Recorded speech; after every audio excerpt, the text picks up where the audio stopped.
Welcome to another Britflicks.com podcast. My name's Stuart Wright, and today's guest is Scott Myers, a screenwriter with over 30 movies and TV projects, a writing teacher.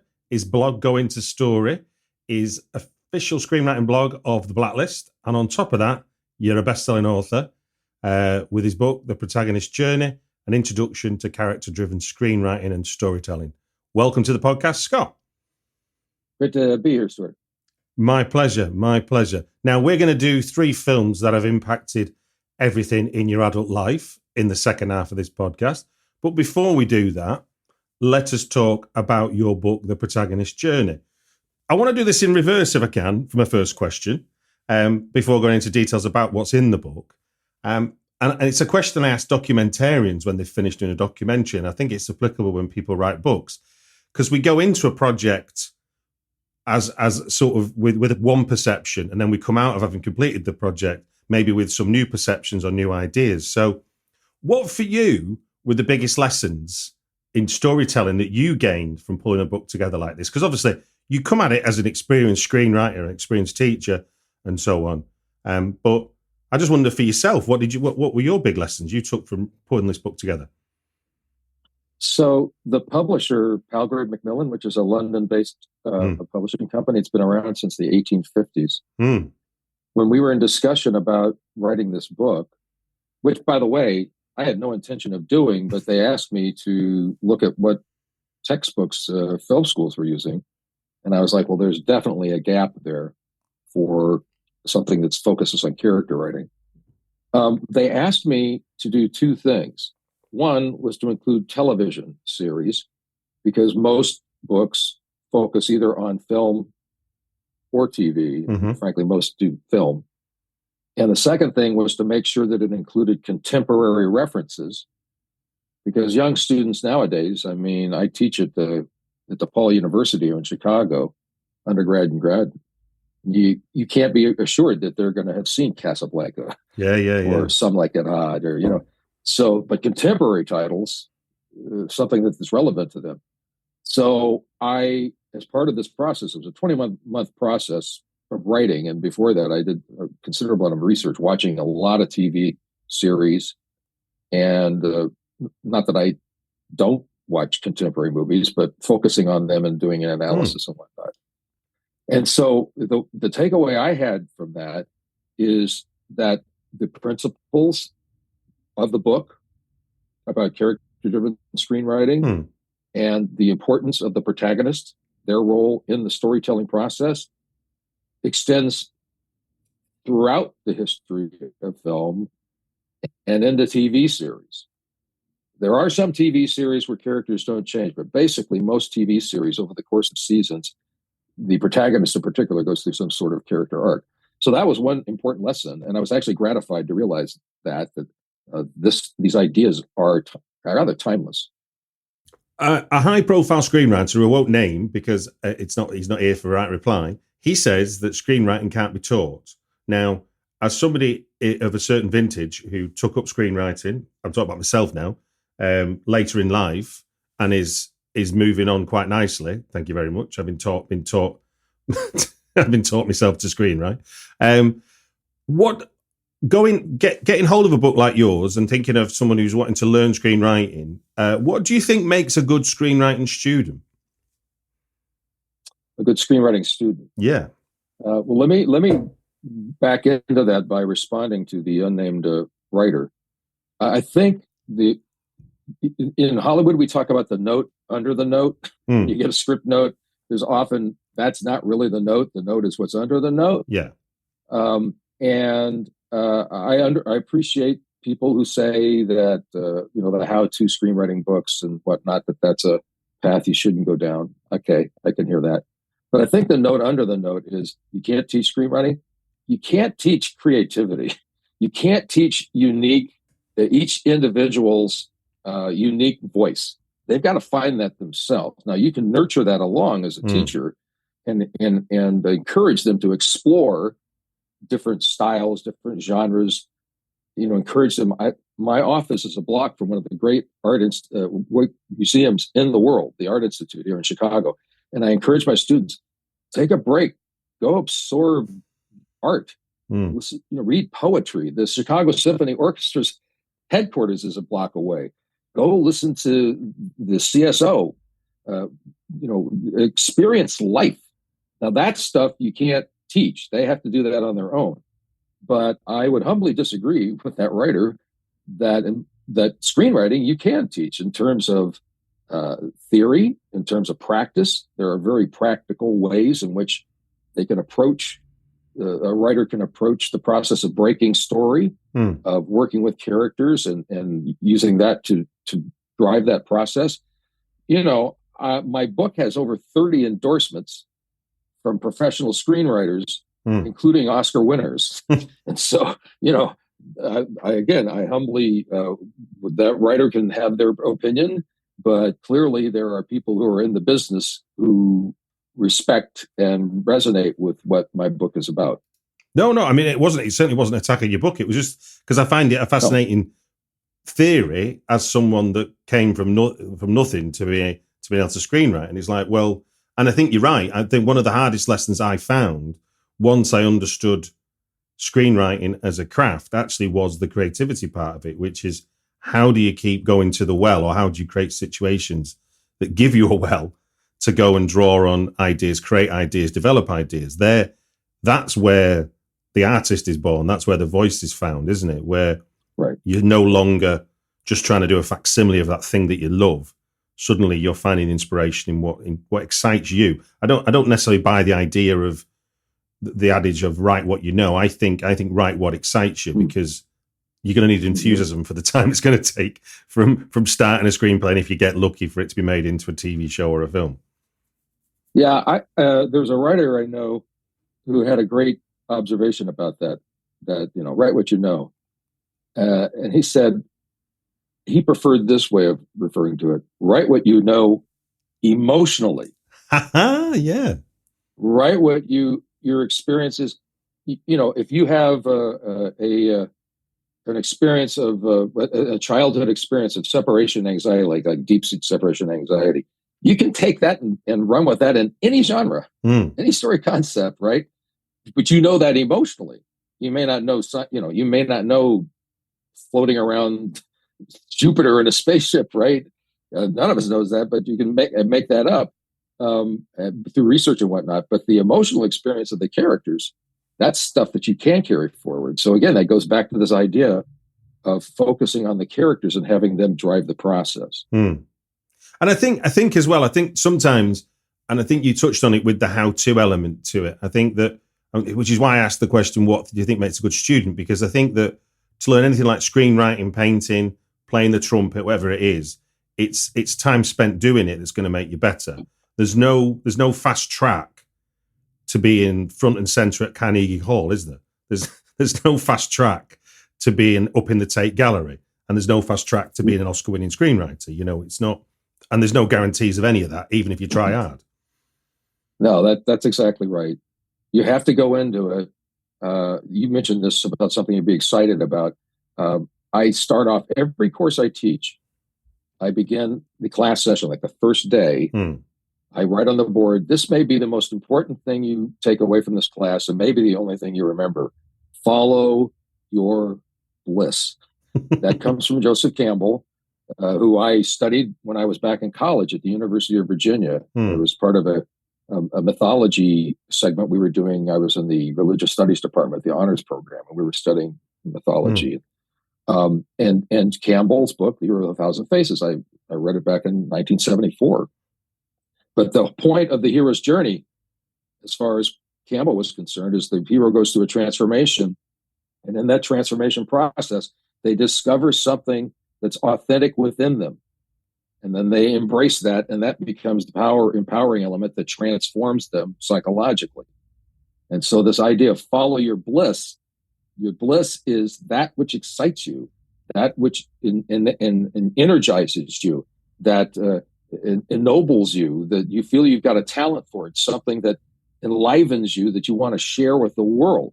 And whether that's a vocation or an avocation, a hobby, find it and do that. And it won't be one thing. It could be 5 or 6 things over the course of your life.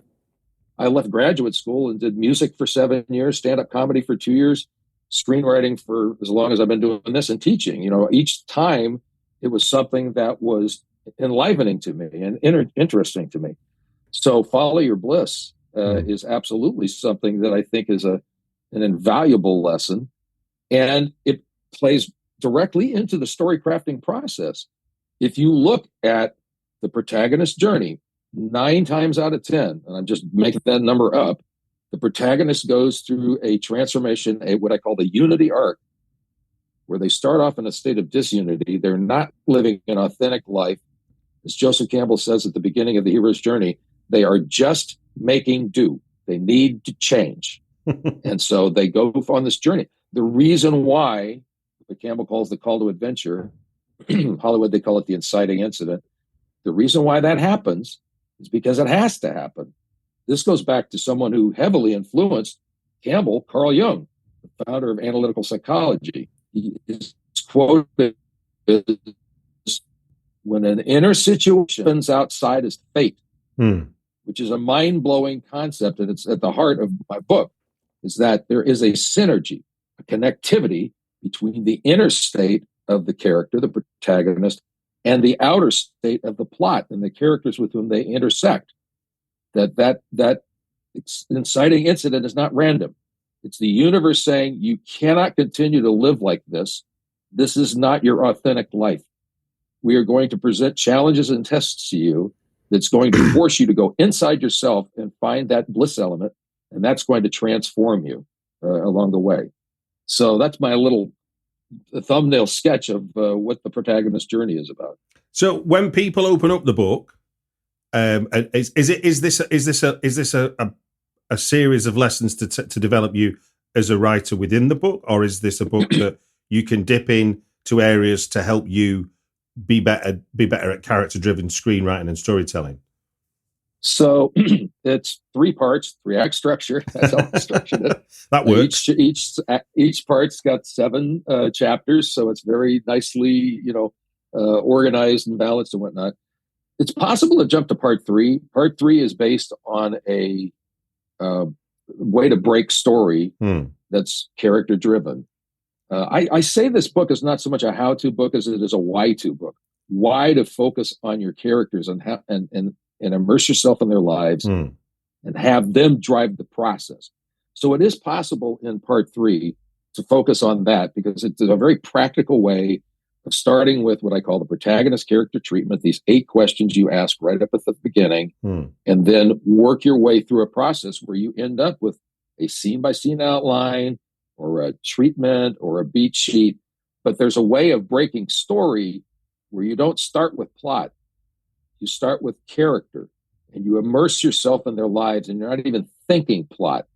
There is a set of exercises I do in the second stage of the process that involve questionnaires, biographies, free scene writing, then these direct engagement exercises where you're interviewing the character, where you're doing what I call a character sit down, where you're basically doing a Vulcan mind meld with the character, where you're getting inside their head and they do a monologue or a stream of consciousness. You're just allowing all this stuff to come up, and you have no expectations, or you're not pre-editing at all. And then out of this, you start to wrangle that content by going through and saying, this seems really interesting, I'm going to carry that forward. And then you move into the plotting part of the process. But you start with the characters. So it's possible to read the book, just that last part. The reason I created this course, I did that for my online educational resource, screenwritingmasterclass.com. It was the first thing I did when I launched it 12 years ago. Nobody was teaching how to break story. And in Hollywood, that's like 90% of the game is breaking the story. So, but the first 2 parts are providing the theoretical framework and why it's so important. The first is the protagonist's journey and what I call the narrative imperative. The journey they go on is the journey they need to go on. And then the second part is the family of characters, where you look at 5 archetypes: protagonist, nemesis, attractor, mentor, and trickster, which we see over and over and over again in movies and TV. So that provides a theoretical framework for the last part, where you use that information, those ideas, those principles in actually breaking the story. But Yeah, so that it's a why-to book, not a how-to book. No, that's a good way of describing it. No, I like that. I like that. What for you when you say about it the about the breaking of story being so important to the screenwriting process? Can you give an example of what something looks like where the story isn't broken? You know, where what goes if you don't break the story but still write your 90 pages? What do you end up with then? What's the failing there that you're likely to fall foul of? No failing whatsoever. Some writers just can't. They're create. I always tell people there's no right way to write. Okay. Every writer's different. Every story's different. So my book is, if it works for you, great. If not, toss it. You got to find your own way here. But so if someone doesn't want to break story, and they just want to tie it, I got a concept and I got a protagonist character, and I just want to see where this goes. Great, go do that. If you've got 6 months, 9 months, 12 months to go down various paths, and maybe it all lays out beautifully for you, and you nail it the first time around, and then do some revisions. Or maybe you end up going down this path over here. Well, that doesn't work. I got to backtrack, and I'll go down this path over here, and that takes me a little further. But now I got to backtrack here. That's fine. There are plenty of novelists who do that. But if you want to work in Hollywood, and absolutely if you want to work in TV, that's not the way to do it. In TV, they break story. I just saw some photographs came out the other day of the writer's room for Succession, the TV series Succession. Yeah. The walls were covered with index cards, because that's what they do. They use index cards to break story. So there's just, in Hollywood, if you've got 12 weeks to turn in a draft, are you really just going to start off with like a character and a story concept and trust that you're going to get there by the end of 12 weeks? No, better if you spend 4 or 5 weeks breaking the story, and then you've got that template, that guideline, that outline that you can then use to guide you through the process. It actually saves you time, in my view. But I'm not saying you have to do it. Every writer is different. They can do whatever they want. Okay, but also what I'm thinking is there in terms of when you say breaking story, then what does that mean to the layperson? I mean, because it's an interesting turn of phrase, because in a way you're breaking it as in it, making it, you're going to get it wrong, find some right stuff, get it wrong. And all the while you're breaking it to fix it, aren't you? If you want to use the terms, if I'm being, what do you call it? If I'm being, metaphorical. Yeah. About it, but literally, but then the final resolution is you break the story as in you break through and you have a story. So that idea, so just thinking of that really. Well, that's actually an interesting take on it. I think I'm guessing, because I don't really know. It's just been ever since I started working in Hollywood in 1987. That's what people talked about, breaking story. I think I'm guessing the origins of it, like on the Wild West, like Westerns, they got those wild horses. They bring in from the, yeah. They call it breaking a horse. Yeah. Right. And so if you think about the material that you generate in, brainstorming the story, that's this wild stallion, right? It's just this wild, frenetic, chaotic stuff that's jumping around and is not it's untamed. But then as you go through the process of working with it, you start to see these connections, and in particular, you start to see this is the nature of the protagonist's journey psychologically. They start off here and they end up here. That becomes the rope, the lasso that helps you to tame that stallion, and you break that horse. So you're breaking the story. But I think you're absolutely right. That's a great note, that a breakthrough, right? You want to break through at the end. So yeah, it's a great metaphor. I like it. I mean, but every writer I know in Hollywood uses that terminology, breaking story. Fantastic. Well, look, The Protagonist's Journey, an introduction to character-driven screenwriting and storytelling, is available now. Who's the publisher again? Palgrave Macmillan. Fantastic. And people can get that in ebook and in physical form, can't they? Yes. In fact, Springer is the parent company, and the book's been so popular. They recently got in touch with me and said that it's, quote, one of their biggest sellers. Okay. They now offer free mailing services, free shipping services to anybody in the world. So Fantastic. you can go to the Springer, the Springer site, and you can see there that they got that link there, which you can buy it from Springer directly, and it'll just ship it anywhere in the world. I'll put a link in the show notes. And has it been translated into any other languages at all?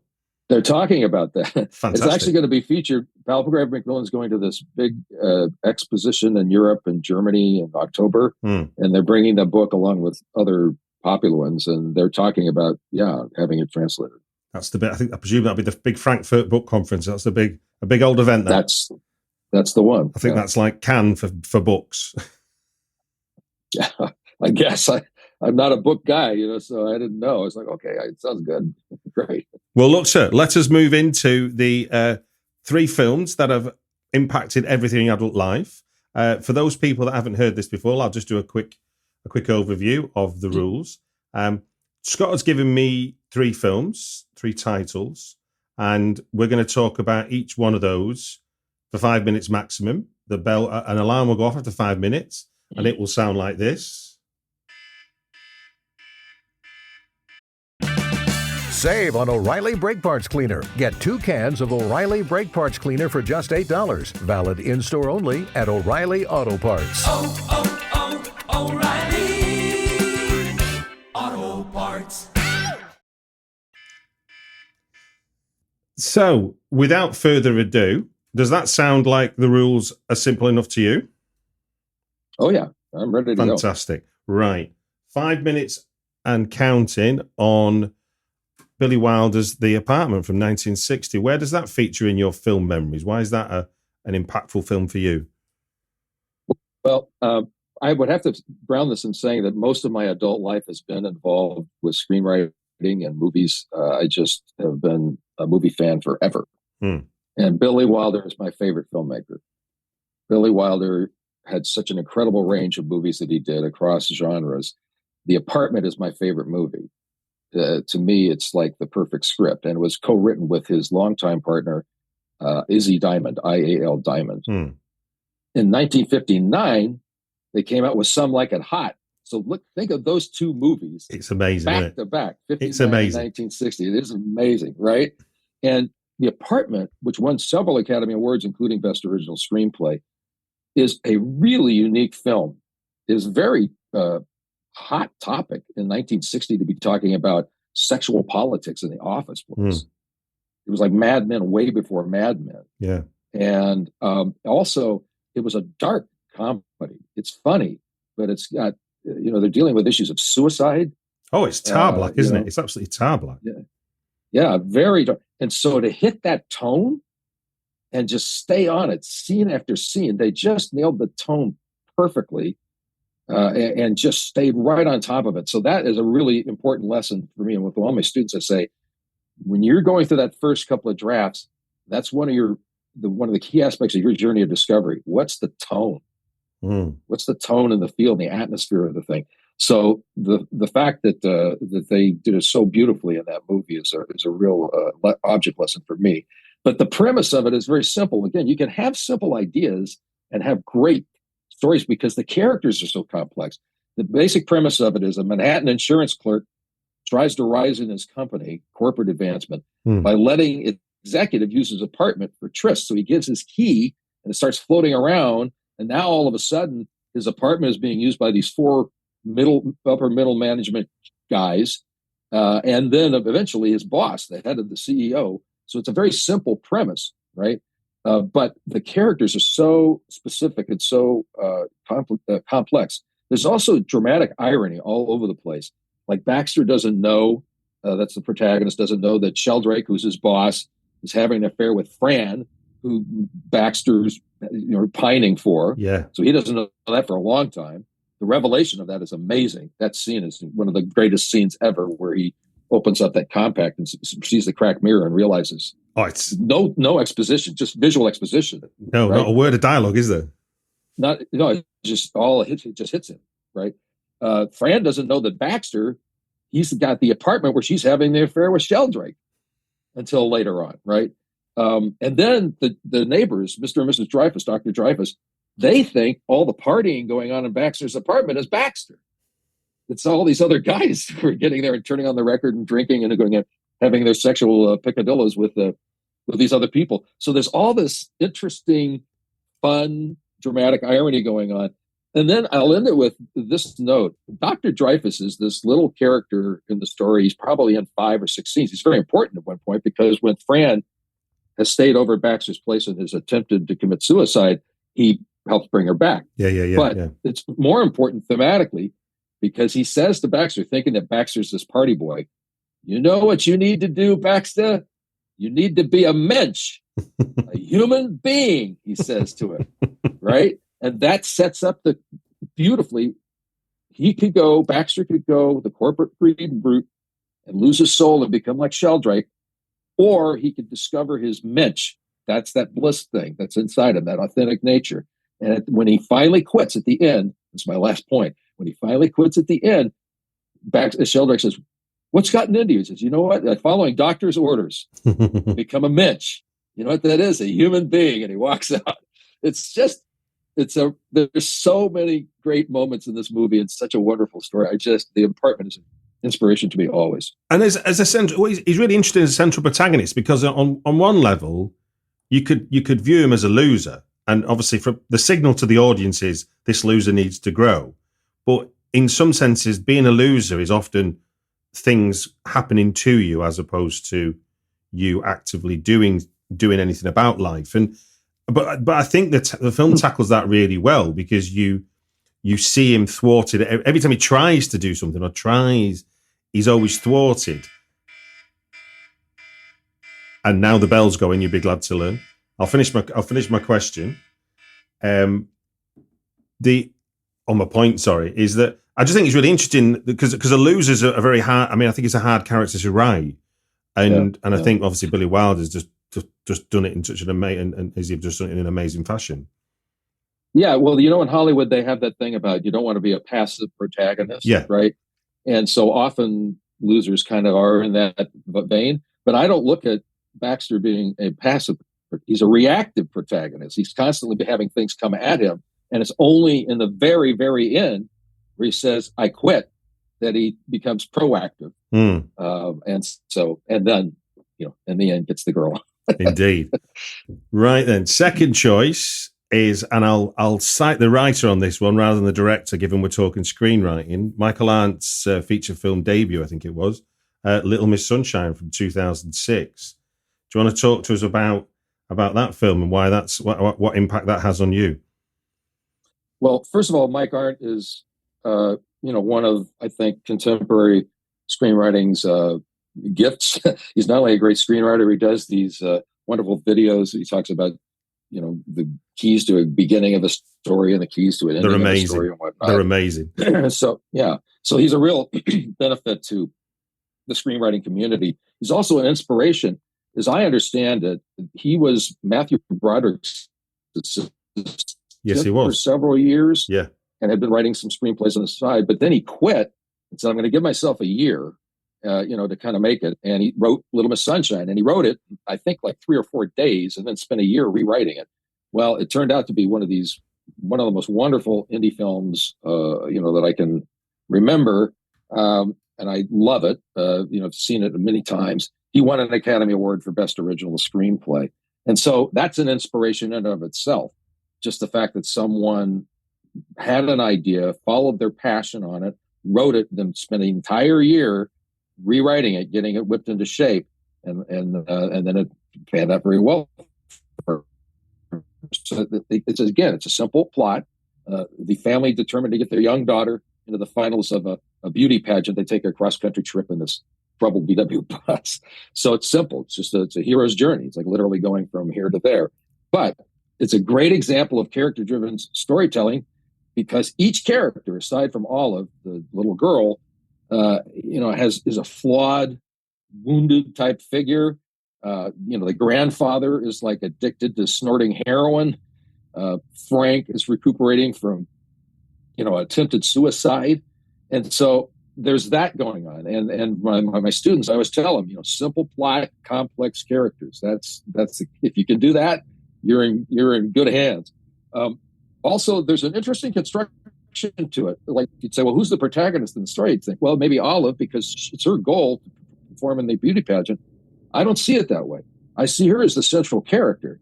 There are three protagonists in this story: Frank, Dwayne, and Richard. And all three of them are tied together with the same theme. Mike Art talks about this. This theme of this story is success versus failure. Now, Richard is, a wannabe, a self-help guru. And so he's got this little pyramid of success thing. Frank, the reason he commits suicide, because he's the number one Proust scholar in the world or something, but his ex-boyfriend is going with the number, I guess he's the number two, Frank is, and the number one. That's right. Wins over the boyfriend, right? And so success, failure. And then Dwayne is so disgusted by his family and how low rent and fractured they are. He's taken to utter silence, and he's doing this workout regimen because he wants to get into the Air Force Academy and become a pilot, metaphorically, get as far away from these people as he can, 35,000 feet in the air, right? So all of them are dealing with this issue of success and failure. And there's this great scene where they're in California and Olive is getting ready to do the beauty pageant. And Dwayne and Frank are out on this pier and they're having a conversation. And Dwayne, I assume it's okay to drop some F-bombs here. Oh, yeah, for sure. You're fine. Dwayne says his direct quote. He says, you know what? Fuck beauty contests. Life is one fucking beauty contest after another. School, then college, then work. Fuck that. And fuck the Air Force Academy. If I want to fly, I'll find a way to fly. And he ends it with this: you do what you love and fuck the rest. And that's follow your bliss. When I hear that, I'm like, oh, that's just Joseph Campbell's The Hero's Journey. It's the whole point. You find that thing that enlivens you, that energizes you, that feels authentic to you, then follow that. And so this movie is essentially affirming that lesson that I learned from reading Joseph Campbell all those years ago. It's also just the dance scene with Olive is one of the best scenes. And the description that Mike Art writes about in the screenplay, how he describes Olive's dancing, is priceless. It's so well written. Anyhow, great script, great movie. And in many ways, the whole idea of the film plays into your follow the bliss theory as well, because let's be honest, if you were to just stop any sort of development executive and pitch to them that I've got a dysfunctional family with a grandfather teaching his 10-year-old granddaughter to lap dance as part of her entry into a beauty pageant, you're not going to get many takers on that as a pitch. But whatever the recipe is that Michael is concocting, it certainly works. Yeah, no, absolutely. And it speaks to the beauty of indie films where you can have storytelling elements that seem a little off kilter, but because the characters are identifiable, there's universality about being a family, right? That's just plays at the heart of it. Our bell has gone, sir. Our bell has gone. Just before we get into the third one, if I could ask you, because I think you bring up something that is interesting in terms of this film that makes it different, I suppose, certainly from The Apartment, which is a clear protagonist, is when you've got multiple protagonists, that's a very different challenge. It's not to say that, Shirley MacLaine's character still has an arc in The Apartment. She's not just like a vessel for Baxter, but it's not as clear as the three characters you named in Little Miss Sunshine. What do you think? Is there a difference to approach, do you think, with writing? Do you tackle that in your book? Yeah, absolutely. We have an exercise that we do with all my graduate and undergraduate students. It's called Switch Protagonists. Okay. Every character is the protagonist in their own story. It doesn't matter if it's a donut-eating cop who's got one line, he went that way. That character is the protagonist in their own story. You look at each one and you identify those core elements. What do they want? What is their need? What's their unconscious goal, I call it, the deepest need that's driving them? What do they fear the most?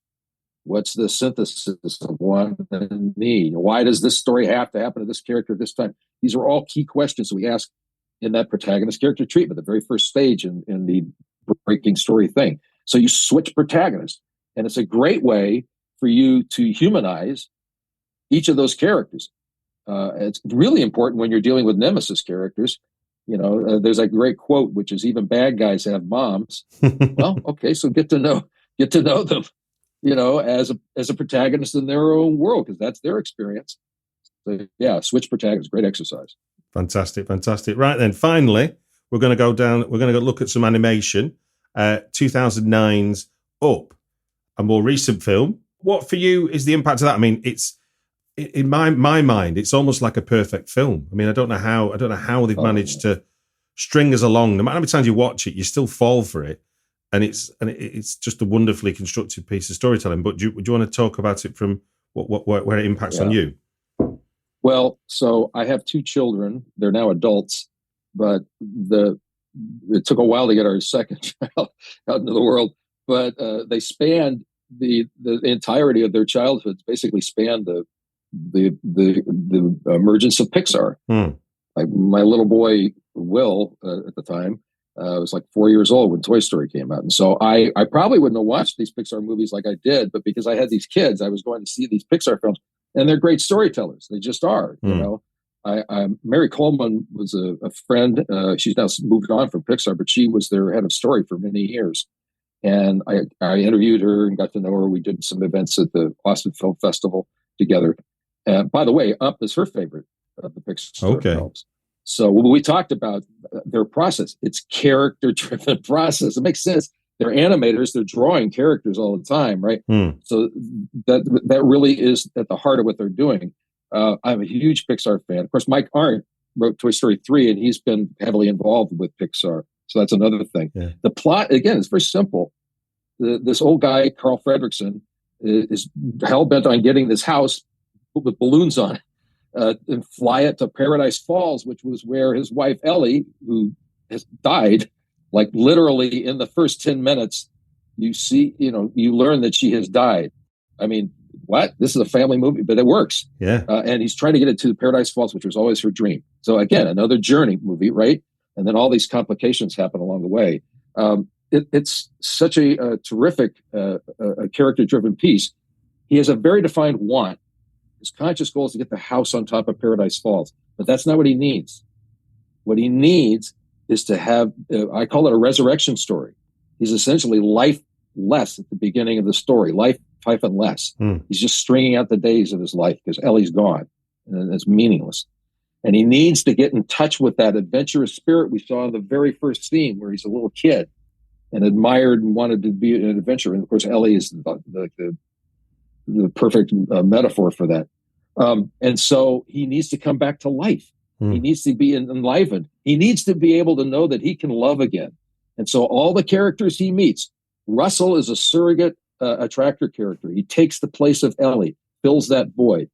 Doug the dog is a mentor. I just met you and I love you. And so that was a lesson to Carl. You can love again. You have the capability of loving again. And Kevin is a trickster who tests the will of Carl. He shows up at times when he's not supposed to. He doesn't show up at times. Oh, by the way, it's not a he, it's a she. So it's very much a trickster character, right? And causes Carl to make a promise to Russell. He's going to help get Kevin back to her babies. And that leads to one of the best Act 2 all of lost moments in cinema history, as far as I'm concerned, where Carl is given a choice. Save Kevin or save the house, which once the bad guy is set on fire. And he goes to save the house. He takes it to Paradise Falls. He's achieved his conscious goal, but it's a Pyrrhic victory. Not meaningful until he realizes with his adventure book where she has taken pictures of their married life and said, we had a great adventure. Now go have a new one. It is, oh my gosh. I love that movie so much. And the fact that it stars like a 78-year-old dude. I'm an old guy, so I'm like, hey. I was going to say, I'd love to have been in that pitch meeting where somebody says, what we want as a central protagonist is a grieving widower. Yeah, exactly. That Wall Street downgraded Disney's stock when anticipating this movie coming out. Really? They said no. Yeah, they said no one's going to go. Where are the plush dolls? Where's the little? Where are the toys?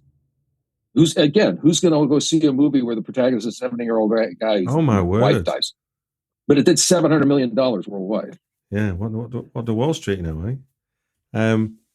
But in that sense, though, what do you think they did do with the character that made it have that unit. I mean, because obviously it almost feels like the perfect recipe for a film that parents can watch with their children, because it's got very complex nuance that an adult can understand, but it's also got playful colours and silly slapstick and farce that a child can tune into without thinking too hard about it. Well, that's what Pixar does so well. They lean into. I don't know whether they are consciously think. Finish your thought. Okay, finish your thought, sir. Finish my thought. They were consciously thinking about whether this or not. But stories are the safest place for children to learn about the dangers and trials and tribulations of life. You read a book, you can close it. You're watching TV, you can turn it off. You're going to a movie theater, you can walk out. And so they deal with it. Death and separation, they deal with that in many of their stories, with death metaphorically and then death, literally. So they balance that out with the humor, and they hit that over and over again. Well, look, we've reached the end of our 3 films that have impacted everything in adult life. It's been a pleasure talking to you about it. And before I go, one thing I should have mentioned at the beginning is that I've been using your active verb looks cheat sheet and walks cheat sheet. They are 2 of my most valuable tools in the writing toolbox I have got. If I meet people that haven't got it, I share it with them immediately.